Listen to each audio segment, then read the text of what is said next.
It's still going. And we're live. Oh my goodness. I'm barely live today. Like I said, I've been having a hard time sleeping. So it's like, excuse me if I'm a little yawny today. No. Yeah. We're both going to fall asleep on the clock. I know. It's awful. It's awful. But so what's today, Nita? What's today? Good morning, everyone. It is April 3rd, 2023. I can't believe that we're 1/4. We're just starting the 1/4. This is 1/4. This is the 1/4 that sucks of the year already. April 3rd already, on Monday. Jeez. So you ready for this? Absolutely not. But go ahead, hit it. I'm leaving.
There we are. Good morning. Good morning. Oh my goodness. Like I said, I am just really tired. I've been tired for the past couple of days. I don't know. I think it has just to do with I'm trying to crank through these Tall Tales pages that I'm working on. And yeah, it's I just have to, hey, friend, hello. And it's no kidding, Jake. No kidding. Yes, bird is the word. Thank you, Larry. Oh my goodness. Good morning. Yeah, it's I'm trying to crank through these pages, and it's I'm hoping to have 10 finished today. All I have to do is color correct these 10 pages. I finished shading them, and then I will be 1/4. Oh, hey, Visenia. Oh, speaking of Visenia, I just want to thank you for your recommendation of the gloves. Yes, I am. Yes, Tyler. she is. Yes, I am. Thieving bitches. That's what we are. Yeah, that's what we are. I know, really. It's look, we're like crows. I like shiny things. So I want to thank Vess for recommending these new gloves. for working on my tablet. Before I was using a compression glove, and this is this is actually a lot more comfortable because it's not a pressure glove. But it turns out my tablet's just wonky for some reason. The touch screen doesn't work correctly at all. So I'm just like, I just have to leave it off anyway. But this is definitely a lot better. It's, you know, for working on the screen than the other glove. So thank you so much. So I guess it's like before we get more into it. So obviously these are all the people joining us in the chat. Hello. And yes, and I see you, the 10 people who are watching us next to the giant eyeball on my screen from regions beyond. I guess Brian K. Morris is not holding a stream today. So everybody's over here. So at least I have like 8 of them, you know, to work through. Yeah. So before we get any more I guess deep into the episode, it's like, hello everyone, my name is Daphne Lage, and I'm a cartoonist, artist. I'm a cartoon. What am I? I'm sleeping. That's what it is. I'm a cartoonist, illustrator, and comic book artist from New York. You can call her God. Well, no, I'm good. No. It's I've been self-publishing comics since 1992, and you know what that means. Stay a while and listen. And I am known for the furry fantasy adventure Tall Tales, which I am currently working on right now on the next Tall Tales campaign. I'm coloring the first Tall Tales short story, like I said, the first Tall Tales book in full color that will be launching later on this year. So keep an eye out for that. But currently, I am known for my medieval fantasy soap opera drama, Eager Raven, Heir of the First Unicorn, currently on Kickstarter right now as we speak. Thank you so much, the 104 backers on the campaign so far. We are on the road to 180 backers. So will you be the one to tip this campaign over the edge? So all the links are in the show notes below. But in the meantime, you can read both my comics online at Tall Tales, TAILS online.com, and egoworks.com, EGOWORKS. And you can check out all my videos on how I make my comics here on YouTube on my channel at Daphne Lage, Lage Art, which also simulcasts through the Indie Comics Network. And to tell you more about that, here's Nita. There's not much to say. My name is Nita Lanning, and I have a YouTube channel, and it's called, well, right now it's called the Indie Comics Network because my shit got hacked, but that's another story. So then we have shows and stuff for comic book fans, creators, and everyone in between. And hopefully just random ass weirdos, because I do enjoy the occasional freak in the chat. Right. Well, there you go. Yeah, it keeps us on our toes. Right. But unfortunately, one of our original pages on Facebook was hacked. There is if you go to our actual channel now, our actual promotions page, in the show notes below, Nita has a link to the fake account, and we would really appreciate it if everybody could just report it as a fake account. Because we don't know who those people are. You know which one's the fake one because you pull it up, and in the last month or so is nothing but like gaming videos. Right. Yeah. So, it could have been worse. But we would really appreciate it if everybody could. No, I wish they would post porn. If they post porn, at least they'd ban the page, because I'm not even worried about getting the page back now, because we had had 2,000 people following us when the page was taken. Yeah. And now they have like 5K, so that's probably mostly bots, and I don't even want to have to deal with that. So I'm just going to stick with the new page anyway. Right. But I want that shit taken down. Right. But we would appreciate it if people could report the fake page to Facebook. So it's like every morning now I make it a point to report it. Every morning. Yeah, every morning. So we'll see what happens. But you know, you have us now. So remember, it's like if you want to find, yeah, I know, really, really. Yeah, and I hope you get better, Larry. Yeah, that I've sucks. had, yeah, I've had, yeah. Well, then again, I think by now everybody's had a bout with the COVID, and it is not fun, no matter when you get it. So yeah, but you know what? It's like, look, if you want to make sure that you are following our actual channels, you can find us at Indie Comics Network. It.com. Cut. So if you go to indiecomicsnetwork.com, it leads to all of our official. Well, I don't know why I'm doing this. We are actually, we're the official, not we're the official page. Yeah, we're the official. All our official pages are on the indiecomicsnetwork.com domain, so you can find everything there. So yeah, so speaking of Tyler, yes, Tyler, I had to steal your topic because you know, I had almost a life-changing moment on your thread awesome. on Twitter. So I really have to you know, I have to talk about that, you know, because it's like, you know, so Tyler Carpenter, you know, it's like he's you know, comic book artist, you know, vlogger and marketing genius, I guess. And he likes to share his information. Hey, Nicholas, he likes to share his information, especially on Twitter. So I was following one of his threads that when I first started reading it was actually kind of made me panic a bit because I hate the way Twitter threads conversations. So unless you're following the right post and the thread, the right post and the right thread, you're not going to get the whole story. So I kind of like going, what the fuck do you mean by that? What do you mean? It's like, you know, I don't understand. It's like, that's ridiculous. But I found the correct thread. So Tyler, who goes under Tyler C World Draw and Talk on Twitter, he posted this going, it pains me to see indie comic creators complaining about not growing and struggling with building an audience while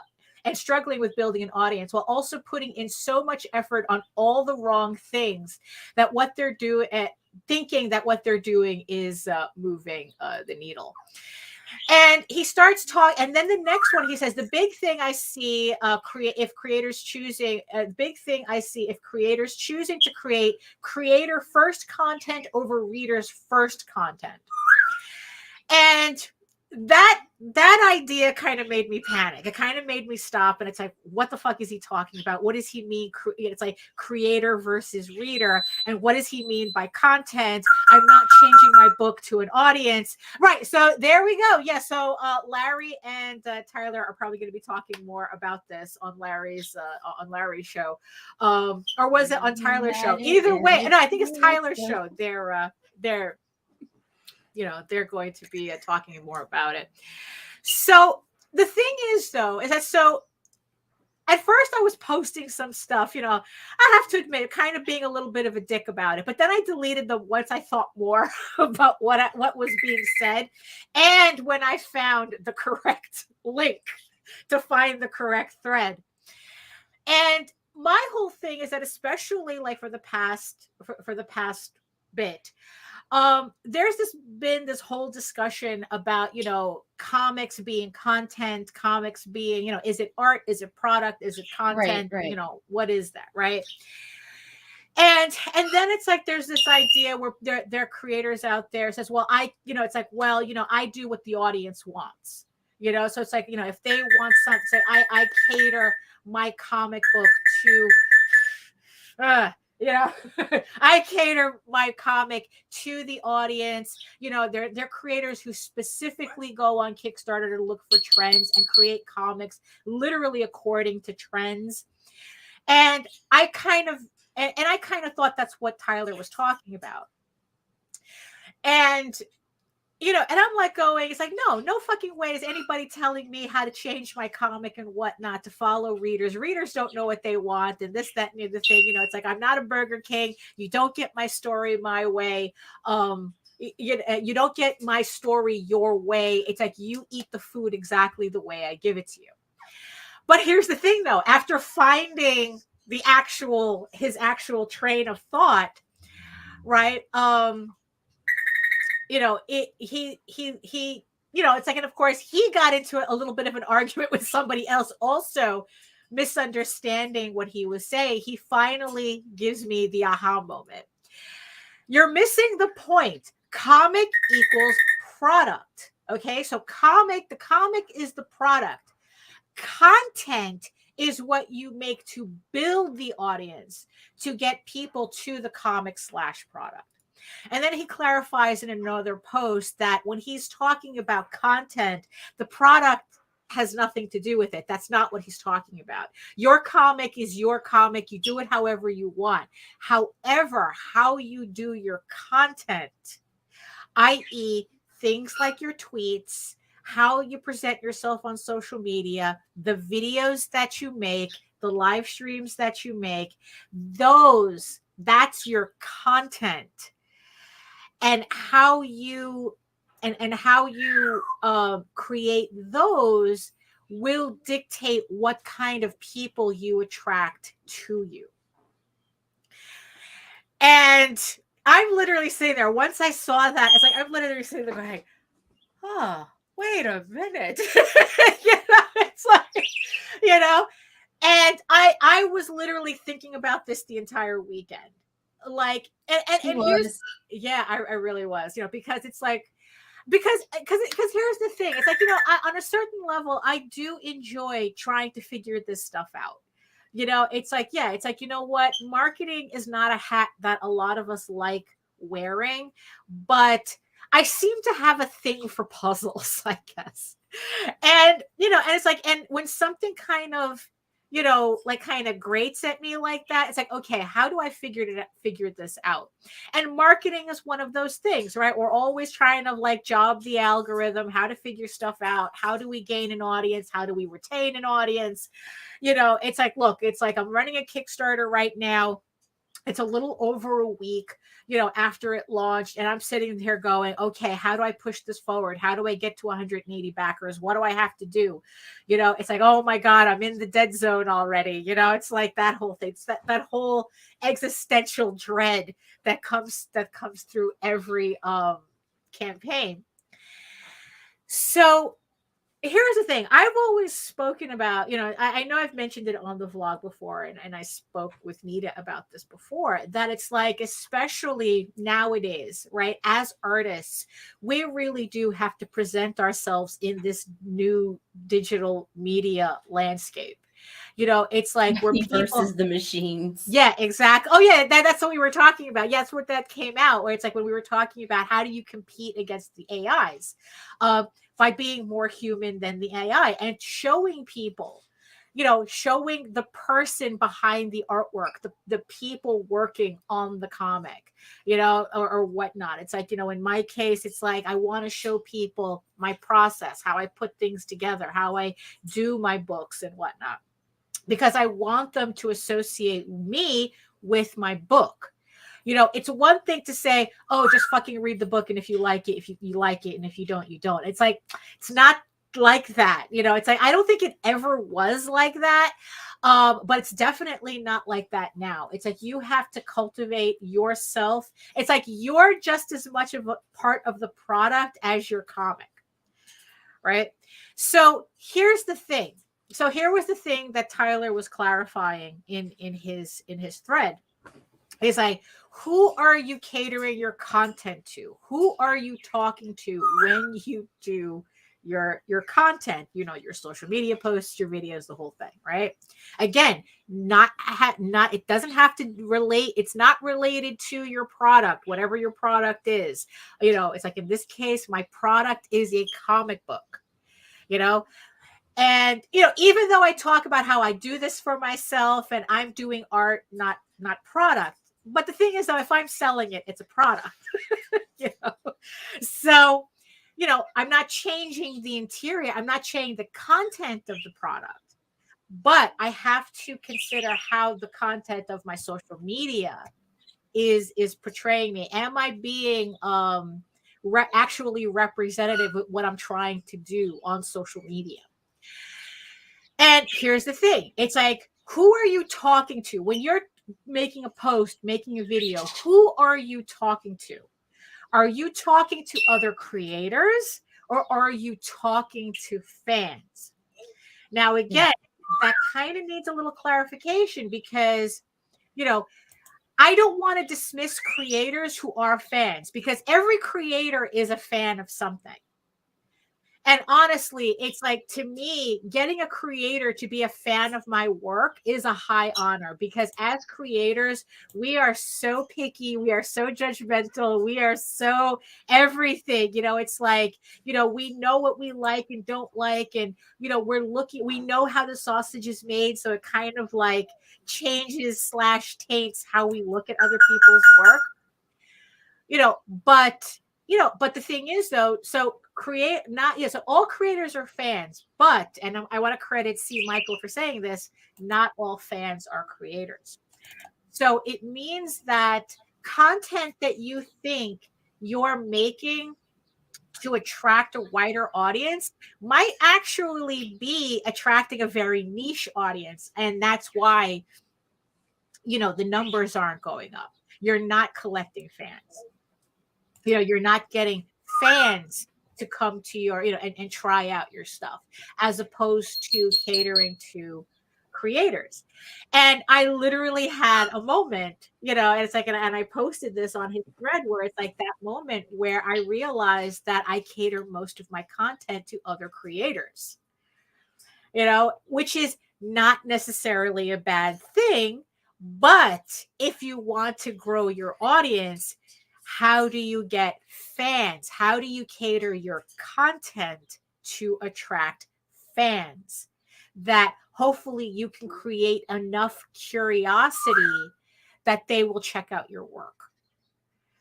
And it's like, so I'm sitting here going, it's like, holy shit. It's like, I really have to rethink everything that I'm doing. We have a couple of ideas. But we're not giving you our ideas, because we still have to see if it works. Yeah, and sometimes the secret sauce stays the secret sauce. Because we still have to test a couple of things and make sure we have a hypothesis. Yes, we do. Yes, we do. So we have to perform the scientific method to see whether this is the direction that will work for us. That will kind of break us out of a niche, but at the same time, still be of value to everybody who watches the channel, right. To everybody who sees my posts, everybody who watches our videos and whatnot. So that's kind of like what I've been ruminating on. And the funny thing is, it's like, because Tyler and Larry were both saying, something that I've said a lot also, you can't save them all. It's like, sometimes you just have to think about yourself and not worry about whether everyone else is understanding what you're saying. Right. And here's the thing. It's like, yes, I completely agree that it's like, you can give like what you think is the most obvious advice to 100 people. And if you're lucky, 2 of them will actually understand what you're talking about, But the thing is, though, it doesn't mean that you've wasted your time. No, it just means that your information found the 2 people who needed to hear it. Right. And I think that especially with what we do, that in the end, it's like, that's what makes us talk how we talk, because it's like, we do want to help. We do want to see our peers succeed. We do want to see you succeed. But at the same time, we also have to understand that a lot of you are stubborn as fuck and not going to listen to any of this. Because we know. So I just want to thank Tyler for pushing through and actually talking about this stuff, because even though I had bits and pieces of that same information, it took that one tweet to finally bring it all full circle for me. To finally go, I've been doing this, maybe not all wrong, but that explains why I But feel it was like missing something. It was missing something. That maybe Yeah, that's why. we think we found it. Maybe. Yeah. Maybe. Like I said, we're gonna have to try it because it still requires a little prep on my part. But it's like, so it's just like, so thank you, Tyler, for, like I said, yes, and we will. Like I said, thank you for pushing through and still putting out this information, because sometimes it takes people like me a little bit to catch on.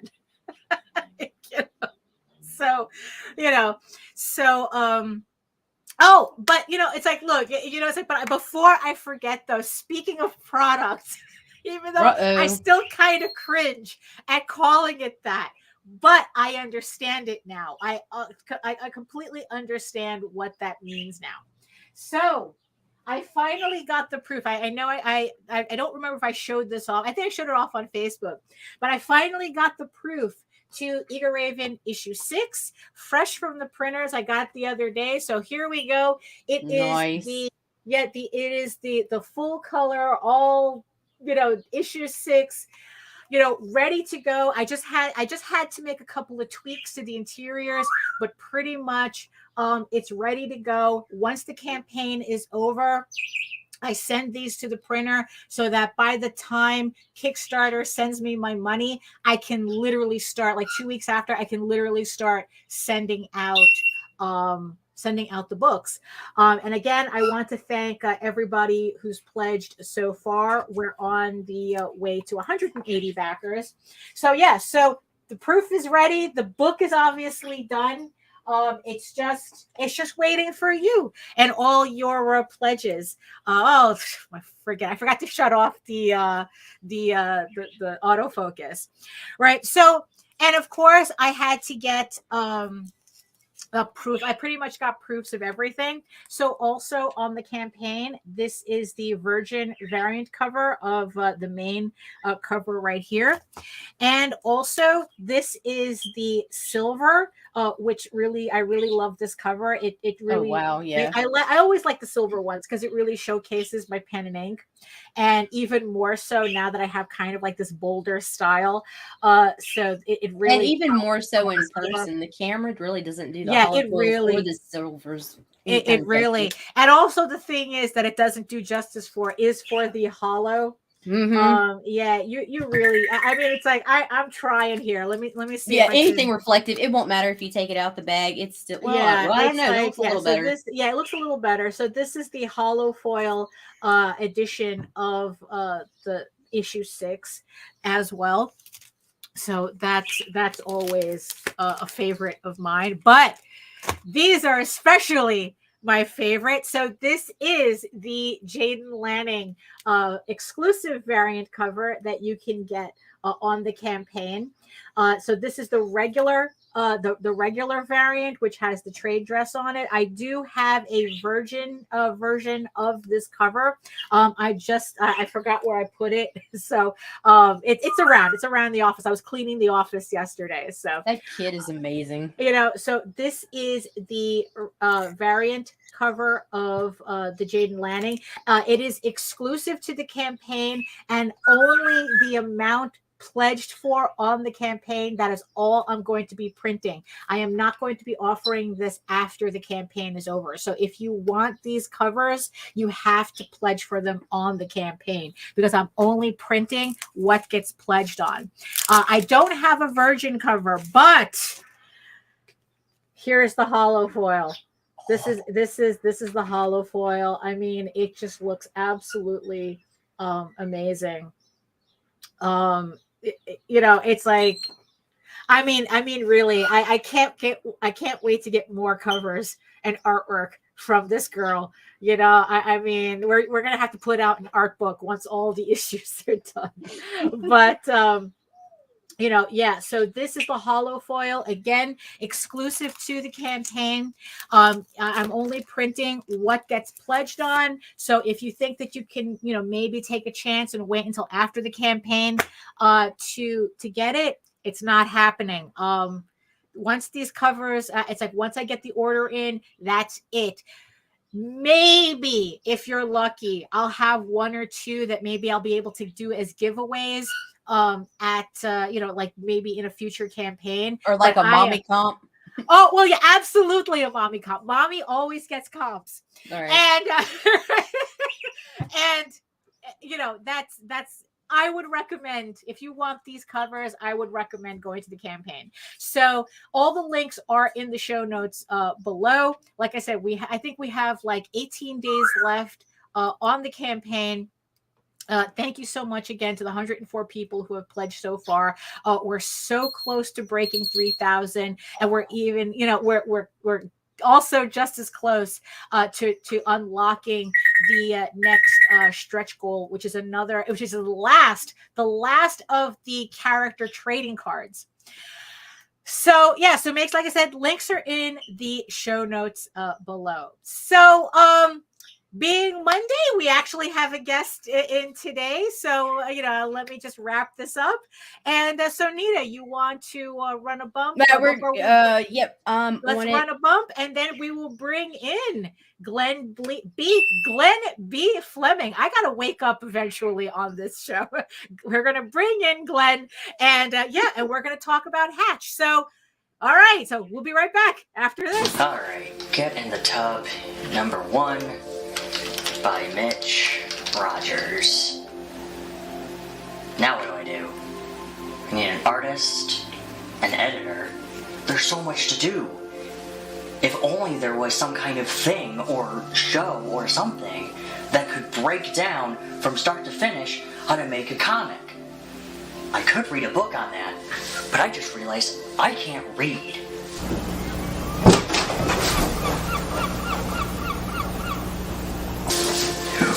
Oh my god, who are you?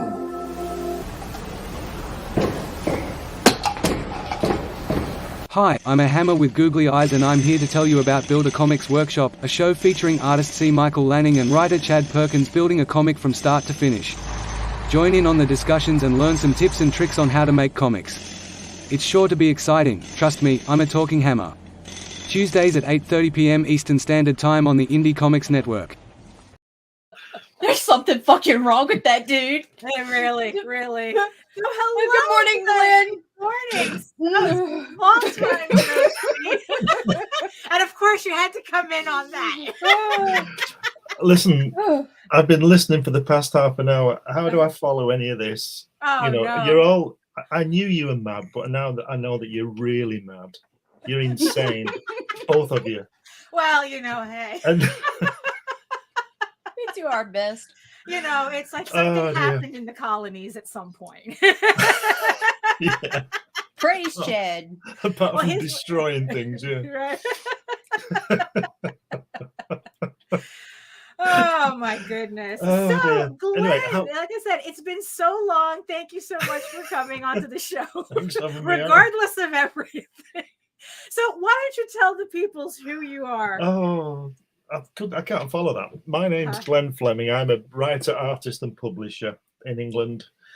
And I'm going to talk to you about my new stuff that's coming out with. I've just got a new publisher. I'm a publisher, but I've got a real publisher now. So I'll talk to you about that. Oh, wonderful. So you two had been self-publishing for a while, and you've been self-publishing like a whole bunch of like really a diverse collection of content, of product, of books. Yeah, science fiction, comics. Mm-hmm. I don't know what you call it. I published a couple of books on JFK assassination. This is way back. It's a real publisher. I also put my first book was about soccer, as you would call it, football, the World Cup football, and I've just found a new publisher that's going to put out some of more of my content. A children's book, Hatch, another soccer book, and they're going to put this one into Barnes and Noble. Oh, very nice, very nice. And I don't see it on your wall, Nita. What? Oh, C has it. C has That's it true. right now. That's true. Yeah. All yours, Daphne. Yeah. Anyway, yeah. So hopefully this one will be going into Barnes and Noble soon. So very nice. That'll be nice in the stores. Yeah. But the first thing that's coming out is the soccer book. You've heard of Manchester United, right? Yeah. Yeah. Well, they're the sort of the biggest club in the world, next to people like Real Madrid and stuff like that. 20 years ago, my first published book was, as I said, was about the World Cup, and it was the number 10 is iconic in football or soccer, and that's it. So that's my design. That's my proposed design for the book, and it's about 10 of the Manchester United players who obviously won number 10. So even though if you count them, there's 11 people on there, and that's you'll have to read it to understand. I won't go into the details of that. Oh, but a you'll secret. Have to read. You don't know soccer, do you? You don't. You Americans just like to beat each other up on the pitch, don't you? And all that kind of Well, thing. you know what? We didn't come up with the term soccer hooligans, so. Well, if that's directed at my country, you ought to look at Holland and Germany. But anyway, that's well, hey, it's like, look, I'm from Spain. I know what's up. It's these Europeans, you see. What happens is that if you look at history, the Europeans start it and we finish it. Right, there you go.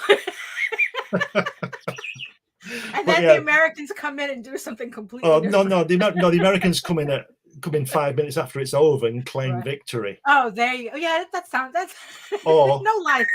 Yeah. Anyway, that's a different thing. Well, but that's neither here nor there. But so you found a publisher, but the thing is, though, it's like what I find obviously more in context to the show is your Kirby book is going to be entering Barnes and Noble. Now the thing is, though, like especially when we were talking about the whole thing between like manga and mainstream comic distribution, it's like it's really a different, it's really more about different distribution models rather than whether one book is better than the other, which is so subjective anyway. Yeah. So how did you figure that path into that distribution model where you probably are going to end up in Barnes and Nobles with that book? It's quite simple. Russ Leach is, Russ Leach. Mm-hmm. He's publishing his Only Death Can Save Us through New Haven Publishing. And I looked on their website I thought, I'll check it out. Mm-hmm. And they weren't taking any, they weren't looking for any new stuff at that time. Yeah. So I just mentioned this to Russ and he literally just put a good word in for me. And, and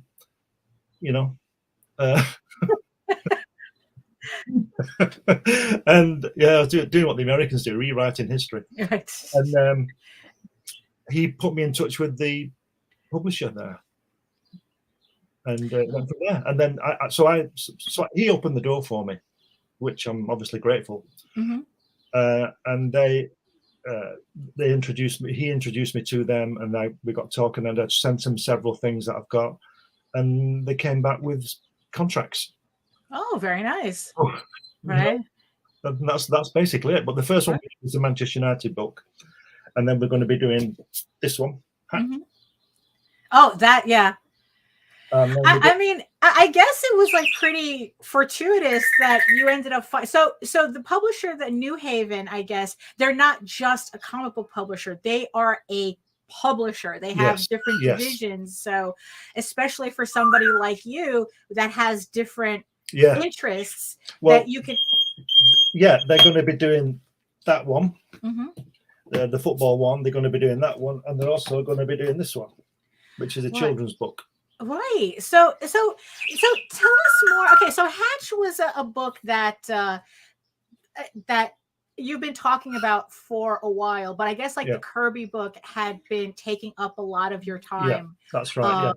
Putting it together because it is a lot more involved. There was a DVD that the documentary.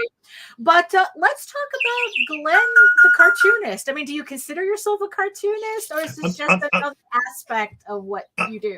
I consider myself an artist. I write, draw, I make films, I take photographs, I paint, I do lots of things, which is proven in my writing, because of all the different kind of genres that I write about and for.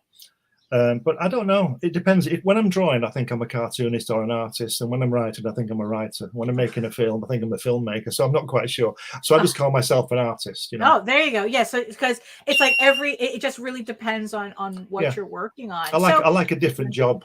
You know, every now and again. It's great discipline. It's a great challenge. It's a great. I don't get bored. Right, that's for sure. I don't get bored, you know. I can't. I always think of like Jack Kirby drawing 102 consecutive issues of the Fantastic Four. Yeah. I don't know whether I could do that. Right. Yeah. I don't know whether I'd want to do that. You know. Yeah. It really is. I mean, it's like because I've been watching videos about like some of Japanese mangaka and how many books, like how many pages they have to do in a week. Yeah. And some of them, it's like there was one woman who does a book for webtoons where she has to do the equivalent of 11 pages a week to meet her deadlines. And Jose was like going, holy crap, not even Jack Kirby was doing that. Oh, I just think it's right. I just think it's I admire these people for keeping at it. And, I mean, especially Kirby with him being so consistent. You know, I mean, he was just. Roz told me, his wife told me that she would watch him and he would just start at the top left-hand panel and just draw straight through. Right. Take that page off the drawing board and just get another page and just start again. And so I think he had this total vision, because you'll do this being an artist. Sometimes when you're drawing, it just works, doesn't it? It just works. And it's as if it's there on the page. But as I said on another podcast, that the longest distance in the universe is from your head to the end of your arm. Oh my God. Right? That is such a long way. It really is. But when it works, it's like, wow, did I do that? No, for real. Yeah. It's like, do you, and the thing is, though, it's like, do you have those moments a lot? Oh, yeah. It's like, oh, snap, I did that. I'll show you this. I wrote a book about my dad was a paratrooper in the Second World War on D-Day. Right. So I thought I'd write a book about it. And I've written and published a book about it, and I illustrated it. And this is the cover artwork. Wow. That's nice. Right. Now, my wife Helen did the sky for me. I was panicking because I'd done everything else, and I was really scared that I was going to mess it up. So she's an artist as well, so she did the sky for me. And then even now, I've not looked at that for a couple of years now, and I think, wow, I did that. And I don't mean, I'm not getting big-headed about it. I'm amazed. I am amazed. I mean, because it's beautiful, you know. And I remember you showing off some of your Hatch pages that honestly, every time I see them, it's like I go back, because it's like they're on illustration board. You're using watercolors and Winsor Newtons. And here's the cover. Right. There's the cover. There's the artwork for the cover. You know, and there's the book.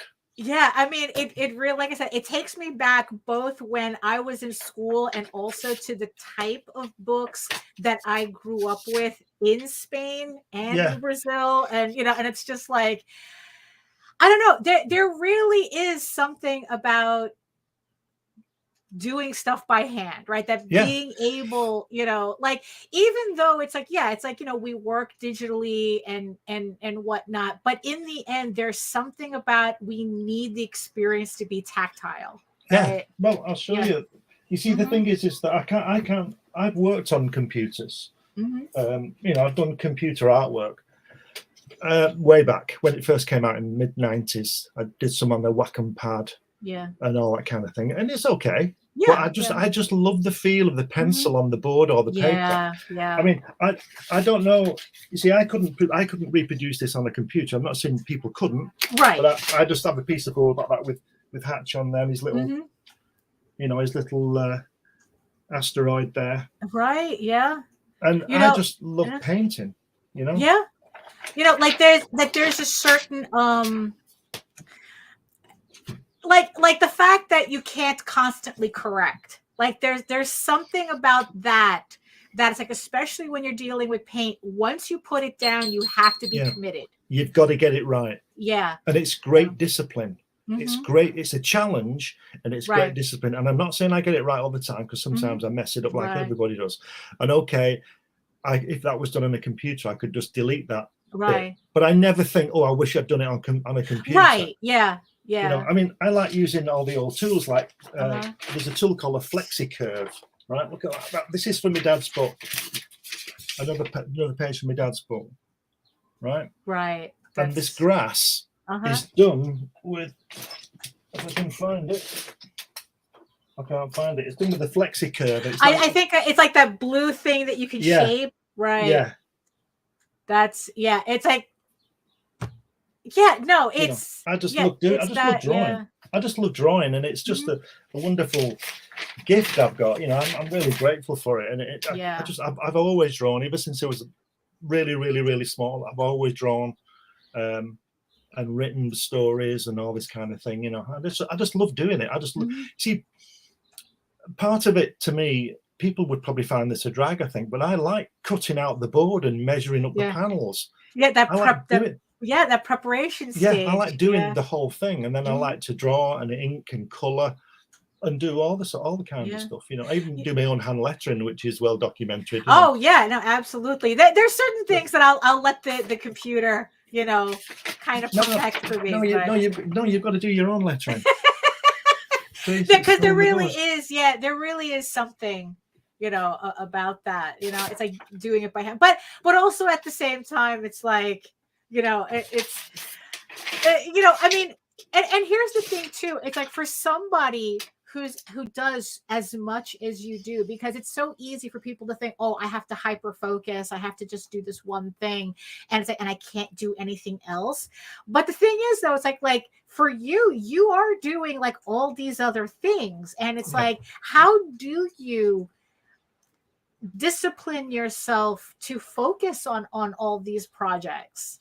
Well, I've just before I came on air, I was literally working on the latest issue of Comics Unlimited, which should be out. I'm working, and it's funny because it's ironic because I was working on the interview that my editor did, Tony, on me. To me. So I thought, well, if anybody should be in my magazine, it should be me. Well, it's kind of like the one day I asked Will Eisner when he actually won an Eisner Award, and I go, so how does it feel like to win your own award? What did he say? He was kind of embarrassed by it. He was just like going, oh, it's like, it's not me. I didn't put this together with somebody else, and it was a whole thing. But it is, but it's funny. It's funny. You see, the thing is that I designed this book, and I designed Comics Unlimited. I designed when I like this one, which you've seen. I use all my own. These are my photographs. I went to this place and wrote this book. Easter Islands, Rapa Nui is the real name, and I've got my own. These are all my photographs in there.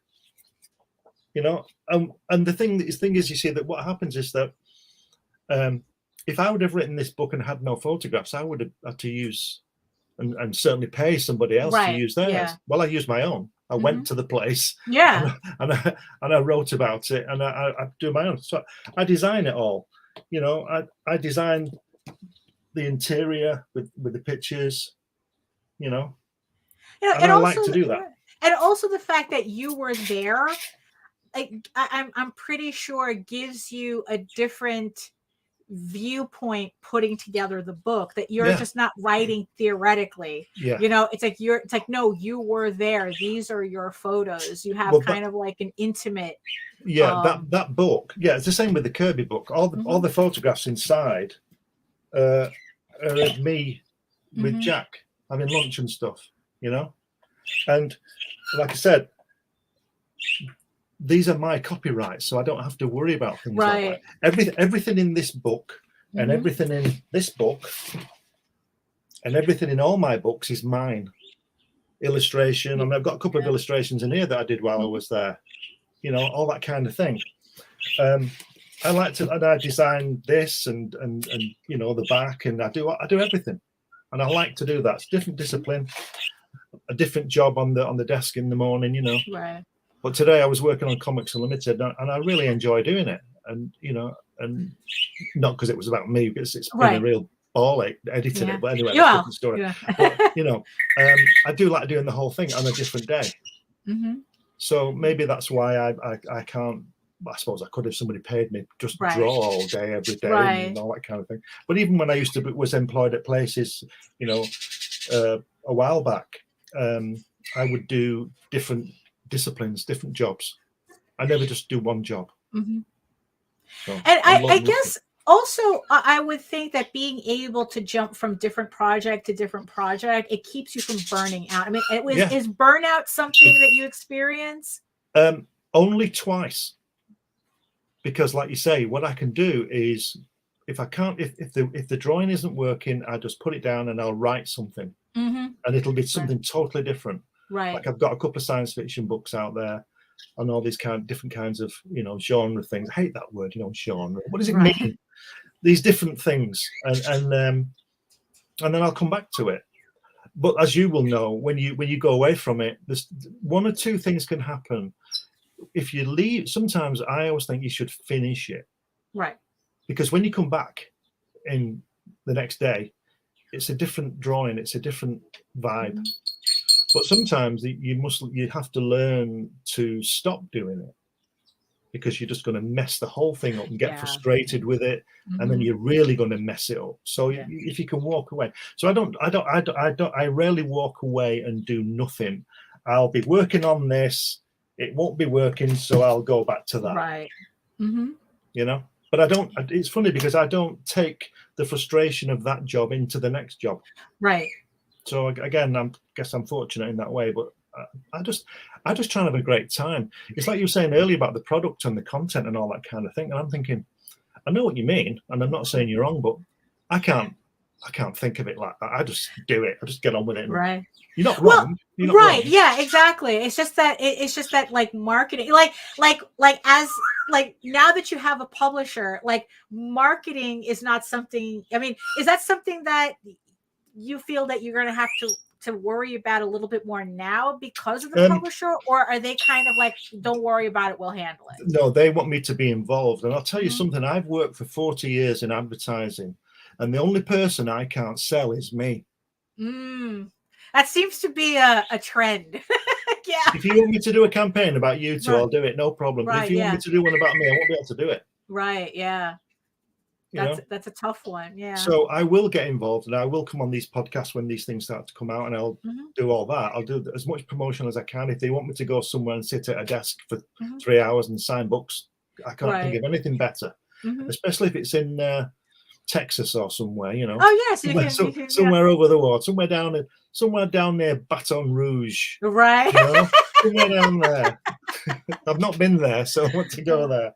But it's I'm just staggered by it all. I mean, I'm just so grateful every day to the universe or whatever it is. For making me have the opportunity, and I've done a few things and met a few people in my life, and I'm just great. But you have to make it happen. You have to take your opportunities.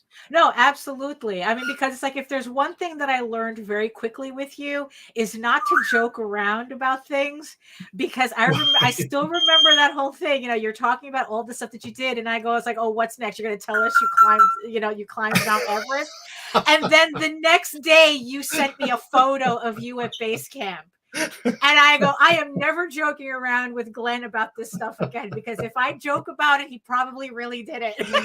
Listen, one of my biggest claims to fame, right? Speaking of that kind of stuff, was I was the first civilian to land the space shuttle in the simulator. Not really. I've not done it really. Well, right. I cheated. Have I told you this story? Oh no, you did a Kobayashi Maru?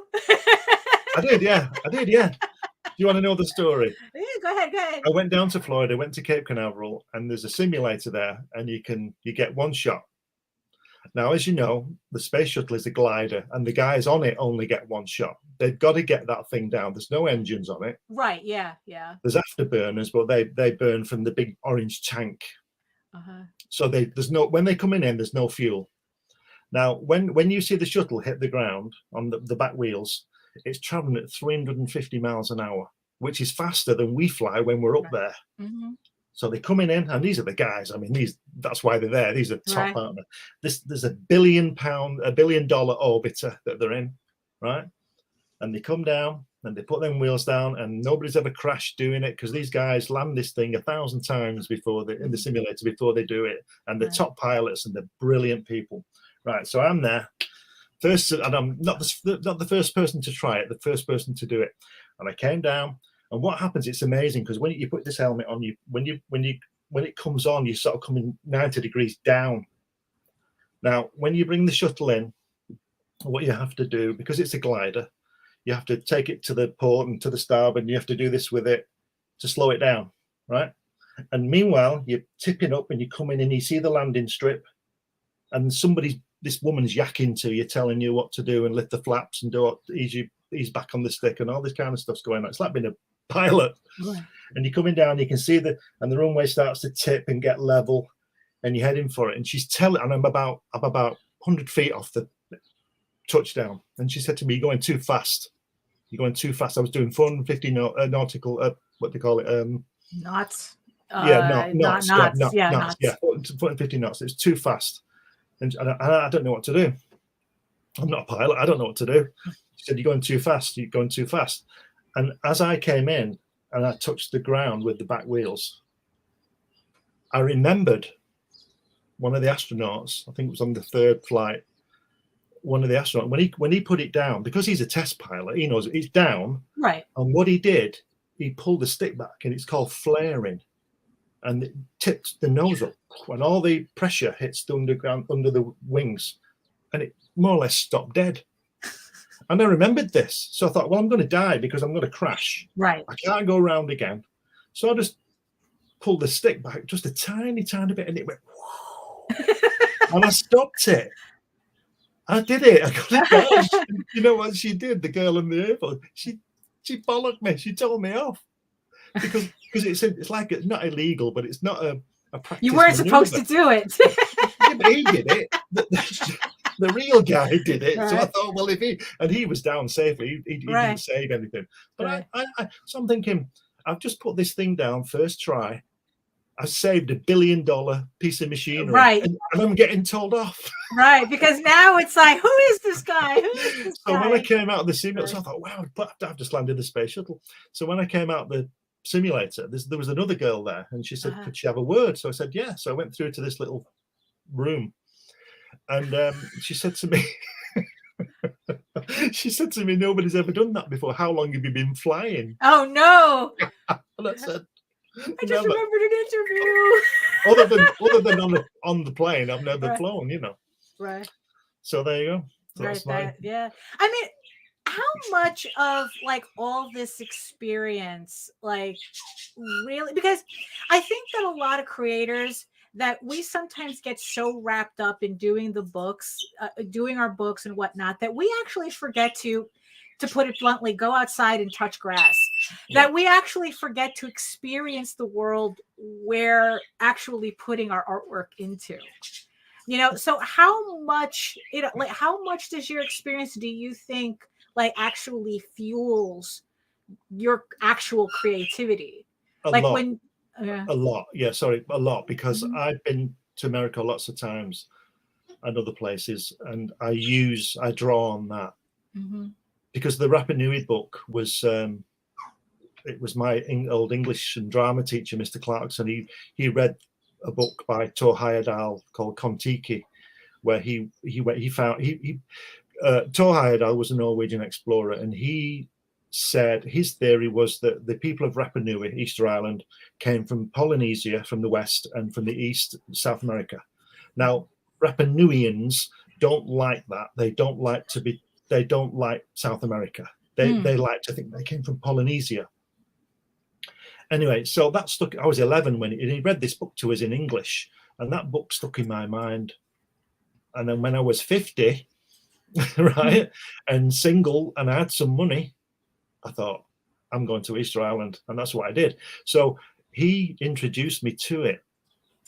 And so what I did was I wanted to write about it and everything, but I thought, well, I don't really know a lot about it, so I could only use what other people, rejig what other people have.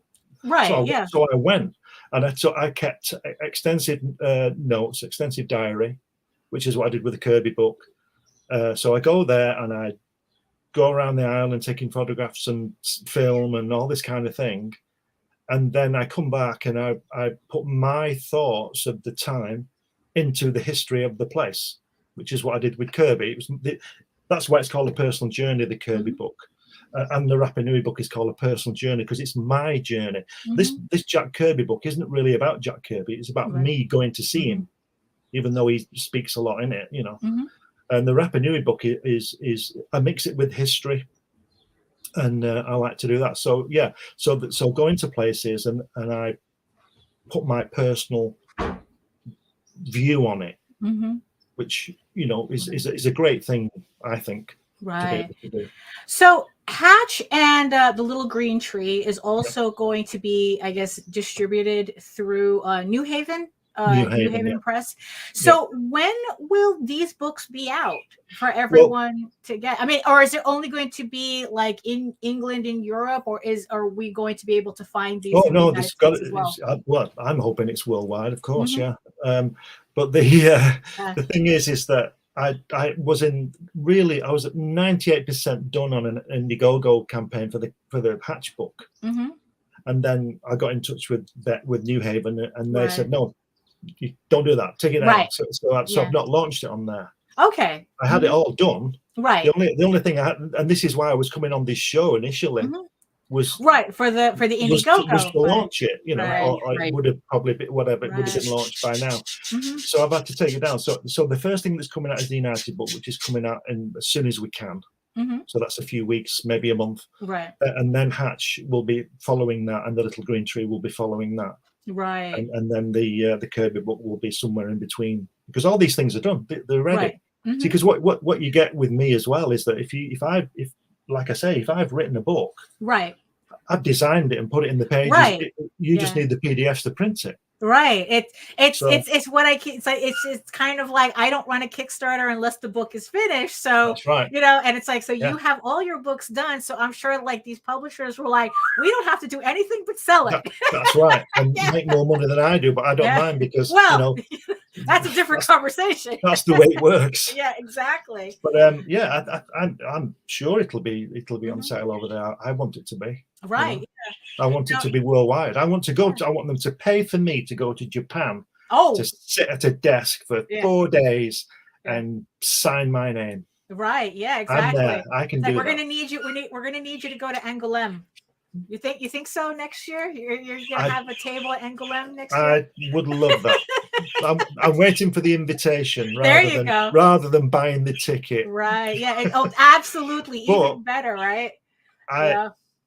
Helen and I are working at coming over to the States in August of this year. Oh. And we're going to New York. Oh, there you go. And you live in Brooklyn. Well, I live in Queens. Sorry, Queens. Nobody can afford Brooklyn anymore. When are you going to New York, Glenn? What month? August. Yeah, we're all crisscrossing. I'm going to what the plan is, and you know, best made plans and all that. But the plan is to go and see Randy Zimmerman and Ted Davis and all those people, and then spend some time in New York, because on August the 16th this year, in a couple of months, it's 50 years since Helen and I met. Oh, she was 16 and I was 18. Oh, so it's 50 years. So what I want to do, because when we finally got married, after, you know that story, after hundreds of millions of years, we didn't really have a honeymoon of such, because such a lot happened. Right. With the house got flooded and all sorts of stuff, and all sorts of crap. You won't believe 6 months of my life. Anyway, so we're going to, and I always told her all way back in 1973 that I was going to take her to America. So I've got to do that. So I'm going to take her to New York, because she's a city girl. She'll love New York. Right. I know she'll love it, because the buildings dance, as you know. That's true. Yeah, that's true. You know, so. Oh my goodness, a lot going on with you. Yeah. So there you go. So we're looking at the flight. I think is going into JFK. So you'll be able to pick me up. Oh sure, yeah. I'll pick you up on I'll pick you up on a scooter or something, because I don't have a car. You're gonna take the subway like the rest of us slobs. Yeah. You know? So in a couple of months, you're going to have your books out in stores, hopefully, in Barnes and Nobles in the States or whatnot. So it's like, so anybody who finds Glenn's book in a store, take a picture of it and send it to him. Yeah. Know, because that's always fun to see, when you start seeing your books in stores. So it's going to be the Manchester United book. It's going to be the Kirby book, Hatch, and the Little Green Tree. So we're going to keep an eye out for everything once it gets released. So and congratulations for having a publishing contract that allows you to do that. This book, which I had these made up, just a few made up. My cousin lives in Australia. She's Australian. My mum's sister is her mum, or was her mum, and she came over a few years ago, and she has a granddaughter called, I think she's called Lisa or something like that.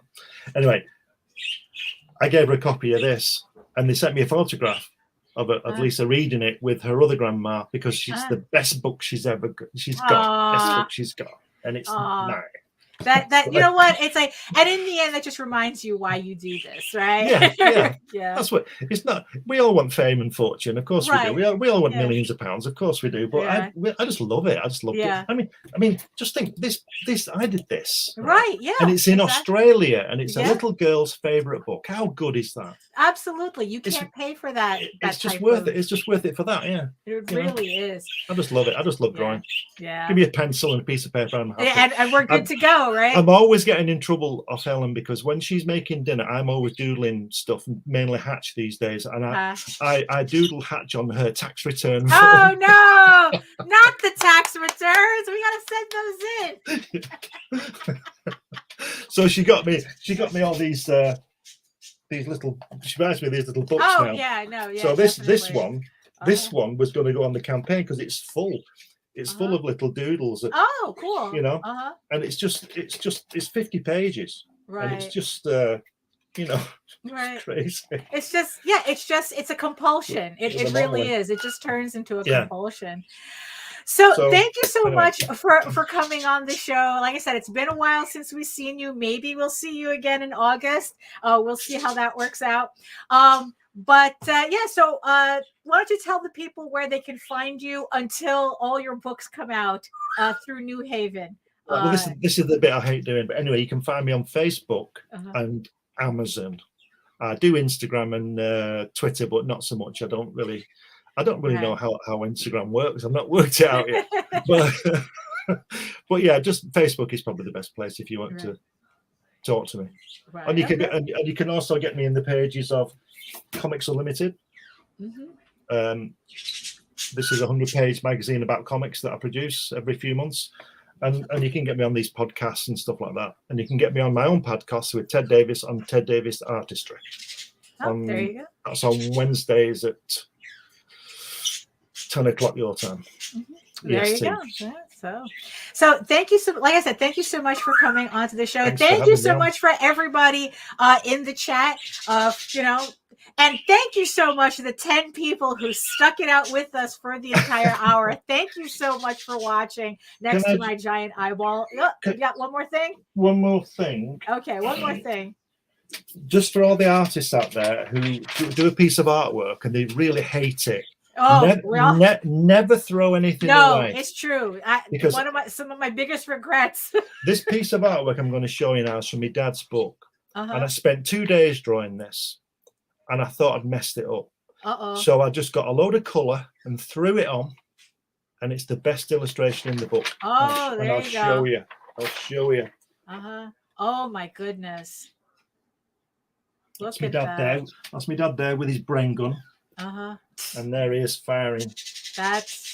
It just goes to show you, it's like maybe you weren't ready to finish it at that moment, but you needed the time away from it to finish it now, so it's like, that just goes, don't throw anything out. Never throw anything away. I've got thousands of drawings, thousands.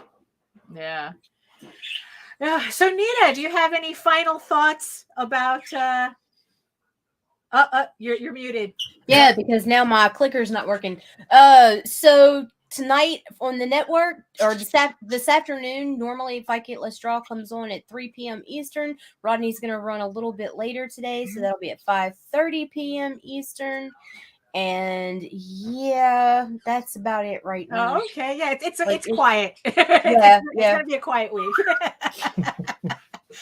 Okay, so like I said, thank you everybody for joining us. Thank you everybody for watching us. Yes, and keep an eye out for Glenn's book coming books plural coming out in the next couple of months, and pick them up when you see them. And like I said, don't forget to take photos if you see them in the stores, because those are always fun to get. You know, so yes. Yeah, because hello, Glenn is in. Oh yes, Glenn on. is in. That's true. Glenn is going to be in Barnes and Noble. Not although he is Barnes and Noble. available I hope on so. Amazon. So. Do you know one of the greatest things that in my life? I've got a photograph. I should have dug it out. I've got a photograph because you couldn't believe the beaming smile I've got. Was when my first book was published, and I was going to Spain, and I went to the airport, and it was in the W.H. Smith or whatever. You were in it airport. Was in the airport, and I've got a picture of like that. Yeah, those are So make sure you inundate Glenn with photos if you see it. If you see his books out in the wild. So on that note, also, so if you want to read, if you want to see more about or read, if you want to know more about me, my artwork, my campaigns, everything that's coming up, you can head on over to my main portfolio site at egoworks.com, EGOWORKS, where you can find links to all of my galleries and social media sites, but I mostly post to Facebook. And if you're interested in seeing sketches and current work in progress and real-time updates of what's going on, also don't forget that you can watch my videos here on YouTube at my channel at Daphne Lage, Lage Art, which also simulcasts through the Indie Comics Network. And I will be back on Wednesday with another live stream, a drawing live stream from 4 to 6 p.m. Like I said, on Wednesday. So join me there. And also remember, you can read Eagle Raven Air the First Unicorn on my website in a daily full color upload Monday through Friday. So you can catch up on the story if you're still on the fence about supporting the campaign, or if you're a little bit impatient, you can download a free PDF to read as well, so you can try it out. But if you prefer your fantasy to be more of a furry Lord of the Rings adventure, you can follow the link over to Tall Tales, TAILS online.com. And not only can you read the first 20 issues of Tall Tales for free, but there is also a daily upload of the latest story arc, Tears the Mother, Monday through Friday. You can read the continuing adventures of Ravenwood and the gang, which directly continues from the Thieves' Quest story arc. And while you're there too, don't forget to sign up for our newsletter where you can download more free PDFs to try out as well. So thank you again, everybody, for joining us on this beautiful Monday. I still kind of have to wake myself up. Like I said, it's like I've been kind of grinding for the past couple of days, and I got to finish up those 10 pages today. So, but we can do it. We can do it. So thank you again, everybody, for joining us. We'll see you Wednesday. We'll see you again on Friday. And in the words of the ancients, eat your food, moisturize, mind your business, and do the work. Because when you actually do the work, you never have to fake any of your accomplishments. Thank you again, and we'll see you later. Bye. See you.